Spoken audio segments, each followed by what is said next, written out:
Hi, நம்ம இப்போ சூரியமலையோட உச்சியில் மேலே சென்ட்ரல் இருக்கிறோம். இங்கே ஒரு பழமையான ஒரு வீடை பார்த்தோம். எனக்கு தெரிஞ்ச இந்த வீட்டோட காலம் பார்த்தீங்கன்னா ஒரு 50 to 60 வருஷம் இருக்கலாம். இங்கே மக்கள் வாழ்ந்துருக்குறாங்க.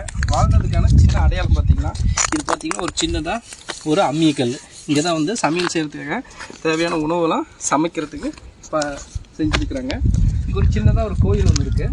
ஓகே, அங்கே இந்த மனிதர்கள் பயன்படுத்தின ரொம்ப பழமையான உரல். ஓகேங்களா, இங்கே தான் சமையல் செய்கிறதுக்கான பொருளை தயாரிச்சிருக்கிறாங்க. ஓகேங்களா, இதோ அவங்க வழிபட்ட கோயில் இது. பழமையான வீடு. ஓகே, இந்த வீட்டில் பாருங்கள், இதோட முன்னாடி நுழைவாயில். அந்த வீட்டோட மட்டம் பார்த்தீங்கன்னா இது வரைக்கும் இருந்துக்குது. தண்ணி வேஸ்டேஜாக வெளியே போகிறதுக்கு ஒரு சின்ன கேப்பு. இதோ இந்த ஒரு கேப் இருக்குது பாருங்கள். ஓகே, இதுதான் கேப்பு பார்த்துட்டிங்களா? ஓகே, நம்ம வீட்டுக்குள்ளே போகிறோம்.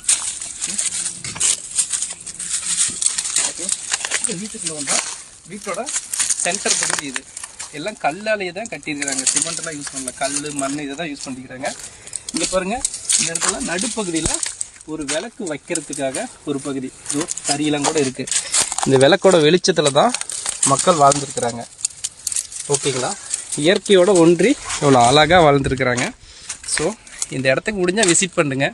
ஓகே, மனிதனும் இயற்கை ஒன்று அப்படிங்கிறதுக்கான ஒரு சாத்தியக்கூறு தான் இது. நன்றி.